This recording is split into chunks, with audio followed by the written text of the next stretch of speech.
송원재 TV 시작합니다. 도태우와 장해찬 지난 총선에서 공천을 받았다가 공천이 취소가 됐죠. 그래서 계속해서 논란을 빚던 이 도태우와 장해찬이 전당대회를 앞두고 이제 두 사람이 스스로 먼저 움직이기 시작했습니다. 복당을 시켜달라 이야기를 하면서 두 사람이 만나는 모습도 연출을 하고 두 사람 모두 한동훈 후보를 공격하고 있습니다. 한동훈 위원장이 당시에 탈당한 사람 절대 복당이 없다라고 이야기를 했습니다. 그래서 이게 복당 이야기가 참 일찍 나옵니다. 이 배경은 어디에 있느냐?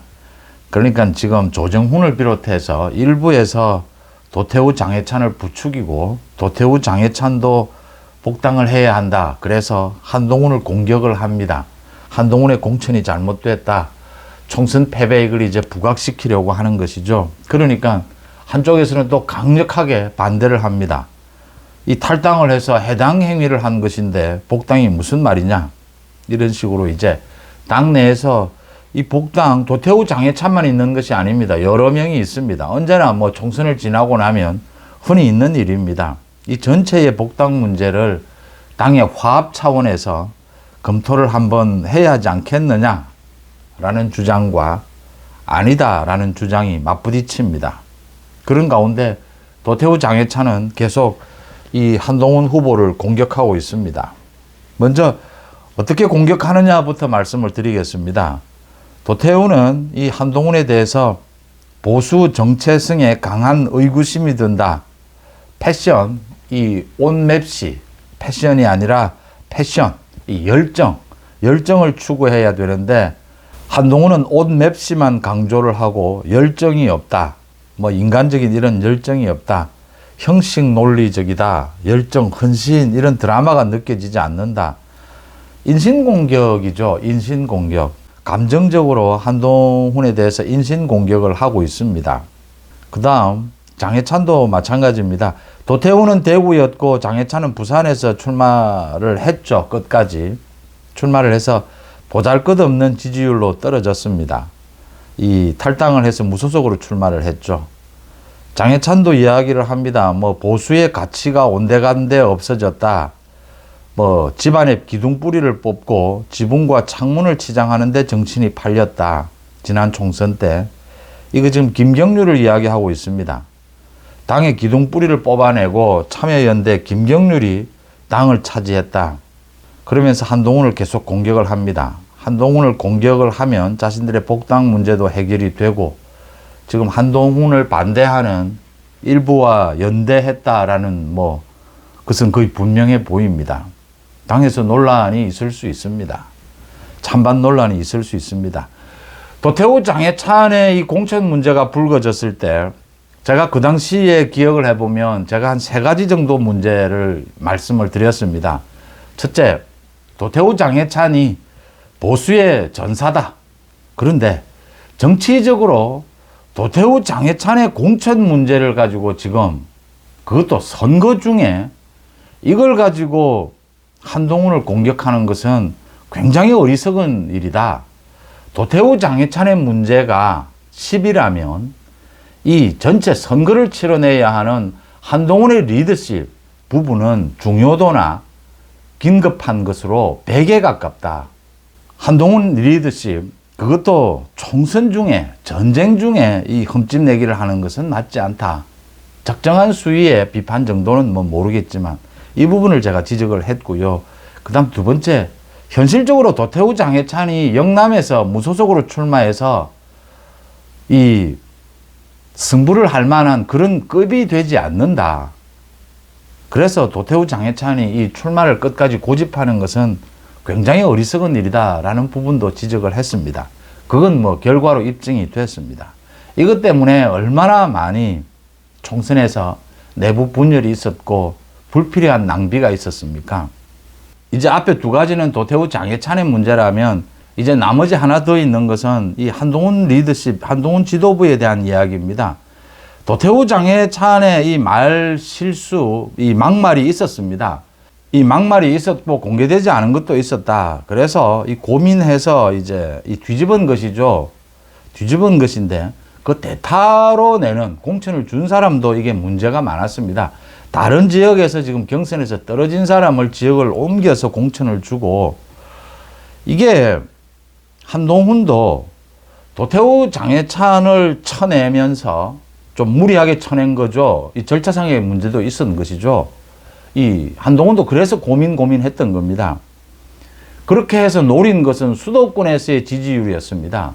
그런데 과연 도태우 장해찬을 이렇게 쳐내면서 수도권에서 득을 받느냐? 그렇지 않다라고 하는 겁니다. 이 부분을 제가 세 가지를 지적을 해드렸습니다. 그래서 일단 가장 전체적으로 이 총선 국면에서 도태우 장해찬 문제, 도태우 장해찬이 억울한 부분이 있다. 또 보수를 위해서 열심히 싸운 부분이 있다. 또 분명히 지지층이 있다. 그럼에도 불구하고 이걸 가지고 한동훈 리더십을 정면으로 공격할 일은 아니다. 지금 전쟁 중에 이게 제가 드린 말씀의 요지였습니다. 그런데 일이 그렇게 됐고 또 총선 패배가 있었고 지금 이제 또 일부 뭐 친윤 이 참 친윤 찐윤 이런 이야기는 쓰고 싶지 않은데 정말 지금 없어져야 합니다. 지금은 없어져야 합니다. 이 언론에서 쓰지 않을 수가 없는 게 친윤 찐윤 뭐 비윤 이 설명을 오래 해야 되기 때문에 자꾸 쓰게 됩니다. 일부 친윤 뭐 이제 이 친윤을 만들어내고 싶어하는 사람들 조정훈을 비롯해서 도태우 장해찬을 충동하고 도태우 장해찬도 여기에 부응을 해서 지금 복당이 안 되겠느냐. 한동훈을 또 열심히 깝니다. 까는데 무슨 이 뭐 정책적인 거나 이것도 아니고 지금 인신공격이죠. 이제 이런 걸 인신공격입니다. 이 김경률 말씀 제 송원재 TV 댓글에서도 김경률을 걱정하시는 부분이 많은데 분명히 총선 기간 중에 한동훈은 김경률을 활용한 부분이 있습니다. 한동훈이 김경률에 대해서 처리를 잘못한 것이 있습니다. 깔끔하게 정리를 했어야 하는데 그러지 못했다라고 하는 것은 분명합니다. 그런데 김경률이 회계사 출신이지 않습니까? 김경률이 한동훈이 잘못한 부분이 있습니다. 그런데 김경률이 한동훈에게 큰 영향을 미칠 정도의 그런 정치력이나 자질이나 무게감을 갖고 있지 못합니다. 비대위원, 이 경선에서 뽑히는 최고위원과 비대위원은 다릅니다. 임명되는 비대위원은. 그 사실 당대표가 비대위원장이 거부하면 비대위원은 아무런 힘도 없습니다. 사실상. 이 겉모양 뿐입니다. 선거로 뽑히는 구의원보다도 어떨 때는 못합니다. 비대위원은. 임명직은 다 그렇습니다. 정치는 국민들의 지지가 가장 우선이죠. 김경률은 그렇지도 않은 것이고 김경률은 그런 가치, 그런 능력을 보여준 적이 없습니다. 한동훈이 좀 김경률을 활용한 부분이 있었죠. 이제는 김경률과 분명하게 선을 그을 것이다 이렇게 봅니다.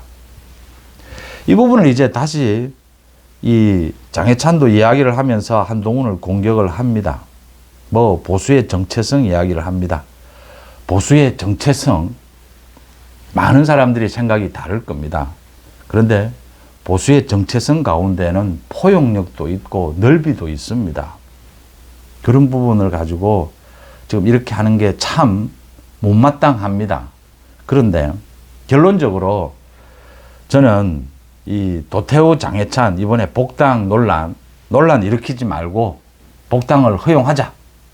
도태우 장해찬뿐만이 아닙니다. 뭐 여러 명이 있습니다. 복당을 허용하자 이렇게 주장을 합니다. 방식은 어떻게 하느냐. 지금 이거 후보들에게 입장 묻지 말고 이거 지금 자꾸 논란 일으키면 지금 벌써부터 도태우 장해찬이 뭐 좀 한동훈을 공격하면 뭐가 좀 되는가 해서 이렇게 공격하고 전당대회에 영향을 끼치는 이런 일이 벌어지고 있는데 이러지 말고 이 황우여가 이런 거 잘하지 않습니까? 이 좀 어당팔이라고 하지 않습니까? 이거 뭐 이렇게 자꾸 부각시키지 말고 한쪽에서 지금 부각시키려고 합니다. 그렇게 하지 말고 도태우 장해찬도 그게 부안외동하면 자신의 그래도 도태우 장해찬 지지하는 사람들에게도 실망을 주게 됩니다. 지금은 반성할 때입니다.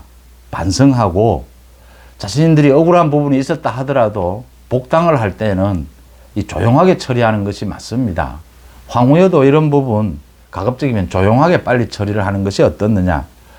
이 원래 총선에서 이런 탈당한 사람들 처리는 그 다음에 바로 복당시켜 주지 않습니다. 이 대부분 상당히 무르익었다가 여러 번 논란이 됐다가 대통령 선거를 앞두고 주로 큰 문제가 없는 사람들, 지금 뭐 도태우나 장해찬이 큰 문제가 있다, 출마를 끝까지 해서 이 해당 행위가 조금 있었다라고 하는데, 그걸 도태우 장해찬의 억울한 부분과 이렇게 형평성을 맞춰보면 해당 행위다 이렇게까지 이야기하기는 좀 어렵다 이렇게 봅니다.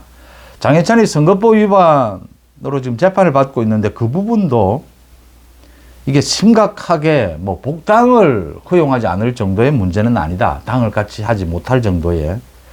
그렇다라고 본다면 이번에는 대선까지 가지 말고 복당을 허용하는 게, 그것도 조용히 허용하는 게 맞지 않느냐. 도태우 장해찬도 더 이상 불필요한 이런 주장들 하지 말고 이렇게 주장하면 이게 정치적 의도가 금방 드러나는 것이지 않습니까?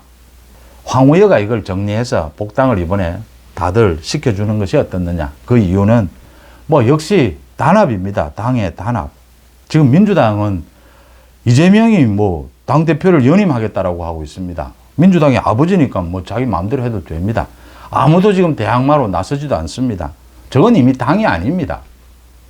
저건 위헌정당입니다.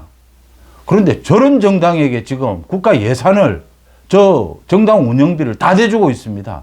선거가 있는 올해 같은 경우에는 500억입니다. 500억. 위헌정당에게 왜 국가 예산을 써야 합니까?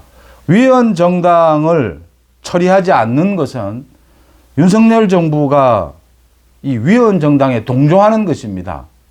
의무를 다하지 않는 것입니다. 헌법재판소에 위헌정당 해산 청구를 할 준비를 해 가야 된다라고 하는 말씀 다시 드리고요.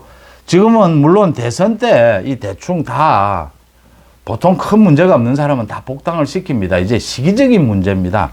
한동훈이 절대 안 된다라고 했습니다. 탈당하는 사람은. 그런데 한동훈도 그때도 제가 말씀드렸습니다. 이거 나중에 복당은 된다라고 했습니다. 큰 문제가 없으면. 그래서 그때 출마는 하지 말라라고 했는데 장해찬, 도태우가 끝까지 출마를 또 했던 겁니다. 그래서 이게 이 문제는 이 충돌의 문제죠. 우리가 헌법에 자유, 절대적 가치이지 않습니까? 그렇다라고 해서 자유가 100% 보장할 수 있느냐? 그건 아닙니다. 또 평등이라고 하는 이 중요한 게 충돌할 때는 평등을 위해서 자유, 일정 부분을 양보할 수 있는 것이죠. 그러니까 탈당을 해서 이렇게 하면 복당을 허용하지 않겠다라는 것도 중요하지만 또 당의 단합도 중요합니다. 이렇게 충돌할 경우에는 양쪽이 양보하는, 이게 또 법의 원리입니다. 그런 법의 원리에 따라서라도 또 현실적으로 대통령 선거를 앞두고는 의뢰 다 복당을 시켜줍니다. 그래서 복당을 하는데 조용히 하자라는 말씀을 드립니다. 전당대회에 이렇게 영향을 끼치지 말라는 겁니다. 도태우 장해찬이 한동훈을 공격하면 자신의 복당의 길이 열리고 정치적으로 성숙해진다라고 판단한다면 어리석음에서 벗어나지 못한 것이다라는 지적을 합니다. 어제 이제 한동훈이 달라진 모습입니다. 총선 때 좀 제가 그랬으면 하고 지적한 부분이었는데 언론에 좀 자주 노출되는 것이 좋다.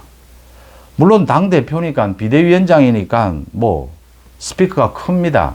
굳이 언론에 나가지 않아도 되는 것이었는데 그 나오지 않고 가려서 하는 것이 소위 검사 스타일이죠. 이제 그런 부분은 좀 벗어나는 게 좋겠다라고 했는데 이번은 완전히 벗어났어요. 어제 지금 여러 군데 언론에 출연을 해서 윤석열 대통령의 리더십에 대해서 자신의 생각도 밝혔습니다. 정말 박력 있는 리더십이었고 깜짝깜짝 놀랄 때가 너무나 많았다. 윤석열 대통령에 대한 탄핵 움직임 철저히 막아내겠다. 또 윤석열 정부를 지키겠다. 윤석열 정부 성공의 밑거름이 되겠다. 이런 이야기도 했습니다. 도태우 장해찬이 전체 흐름을 잘 읽어야 합니다. 도태우 장해찬이 이 윤 대통령의 뭐 신임을 받고 있다. 예, 신임을 받습니다. 그런데 그 신임의 무게가 다릅니다. 장해찬이 한동훈을 공격한다. 한동훈과 윤석열 대통령의 케미가, 관계가 언제까지 이렇게 갈등이 이어질 거라고 봅니까? 이 갈라치기를 하고 민주당에서 지금 뭐 또 전당대회 개입을 하는데 윤한 케미는 그렇게 간단한 문제가 아닙니다. 개인적으로도 정치적으로도 도태우 장해찬이 불필요한 이런 전당대회 개입하는 듯한 이런 행동은 하지 말고 조용하게 이 문제를 해결하자. 그런 부분 잘 해결하는 게 황우여입니다. 이 좀 어리하게 이렇게 적당히 이렇게 해서 도태우 장해찬을 비롯해서 여러 명이 있습니다. 이번에는 대선까지 미루지 말고 여기에서 전당대회에서 해결하고 넘어가는 것도 당의 단합의 중요한 포인트가 될 수 있을 것이다. 그러니까 지금은 어느 때보다 당의 단합이 필요할 때입니다. 그래서 저는 지금 추경호 원내대표가 정말 이 치욕을 참고 이 상임위에 들어가기로 국회를 구성하기로 했습니다. 추경호 원내대표가 사표 사의를 표명을 했습니다. 참 치욕, 분통 이야기를 계속했습니다. 추경호 재신임을 해야 하고요. 그 치욕이 저도 같이 느껴집니다. 참 저 정청래나 이재명이 하는 것을 보면 저건 제가 다른 표현을 알지를 못합니다. 저건 양아치입니다. 지금 양아치가 국회에 들어와 있는 겁니다.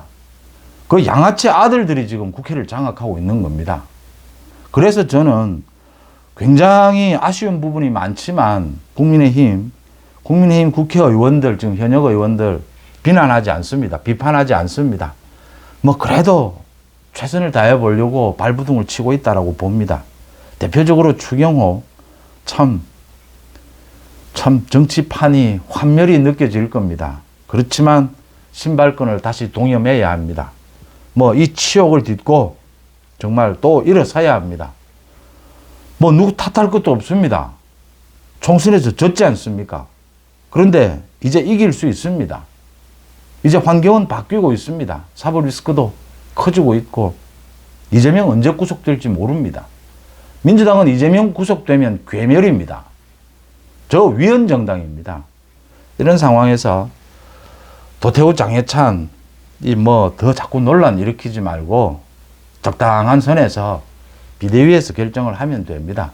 이것 가지고 찬반 뭐 논란하고 이 자체가 지금 전당대회에 영향을 끼치려고 하는 일부의 도태우 장해찬을 이용한 일부의 시도입니다. 이렇게 하지 않는 것이 당을 위해서나 또 출마해 있는 후보를 위해서나 도태우 장해찬을 위해서나 다 현명한 길이다. 그렇게 처리하는 것이 어떻느냐 제가 제안을 합니다. 여러분들 어떻게 보십니까? 송은재TV 마칩니다. 고맙습니다.